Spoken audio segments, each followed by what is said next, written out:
Bienvenue sur Africa Power News, la chaîne dédiée à l'actualité politique africaine.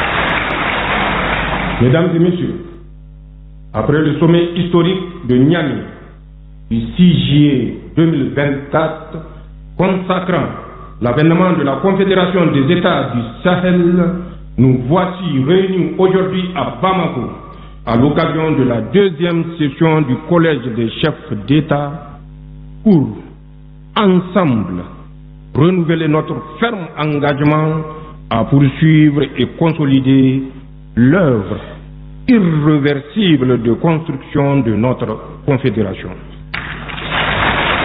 Mesdames et messieurs, cette session, qui intervient dans un contexte mondial en pleine effervescence, marqué par des défis complexes et multiformes, est l'occasion, d'une part, de rappeler les enjeux de l'heure et les défis auxquels nous faisons face pour ainsi mieux comprendre le sens de notre combat commun et raffermir la détermination des peuples de la Confédération AES à se battre victorieusement pour leur dignité et leur développement.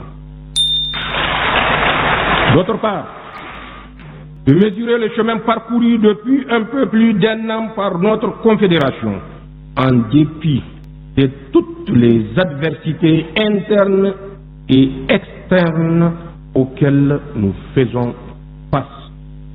Elle est enfin l'occasion d'envisager collectivement les perspectives qui sont les nôtres pour plus de progrès dans l'opérationnalisation de notre Confédération et afin de répondre aux aspirations légitimes de nos populations.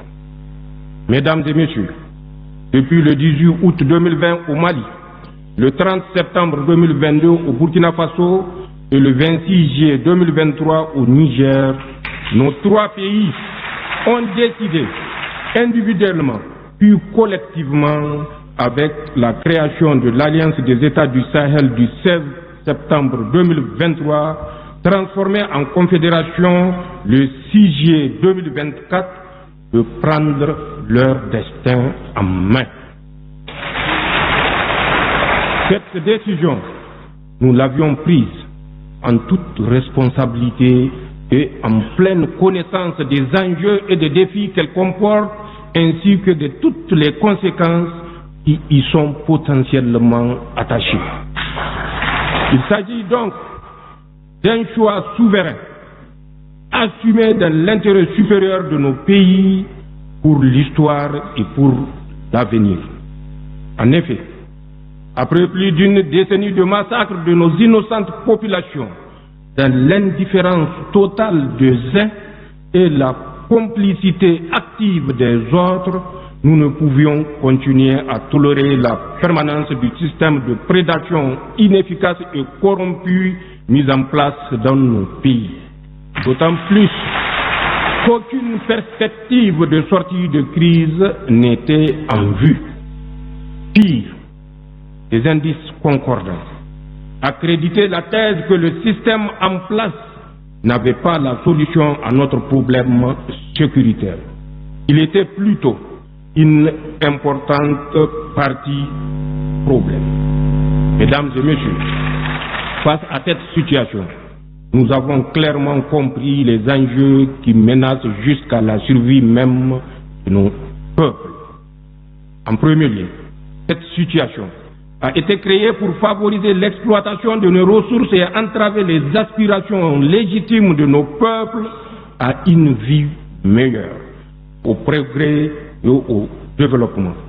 En effet, c'est l'exploitation néocolonialiste de nos ressources qui explique en grande partie la situation de pauvreté de nos populations.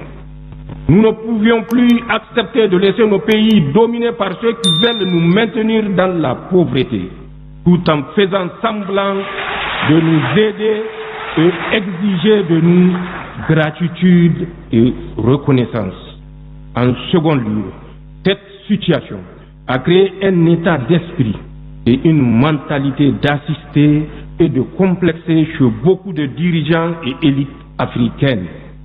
De ce fait, des contrats léonins ont été imposés à nos pays et un réseau complexe d'influence et de contrôle a été mis en place pour contrôler nos sociétés. C'est cette même mise multiforme qui explique le comportement de certains ressortissants de l'AES et des Africains complexés qui nous combattent au lieu de défendre leur peuple meurtri, pillé et humilié. C'est cette même mise qui explique tous ces contrats inégaux qui leur permettent de piller nos pays.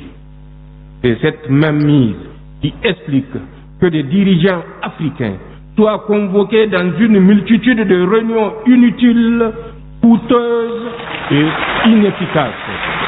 Mesdames et messieurs, ce que nous avons fait, tous et ensemble, dans nos pays respectifs et collectivement au sein de notre confédération, c'est simplement en toute responsabilité et souveraineté de mettre fin à ce système et d'assurer désormais les intérêts supérieurs de nos peuples.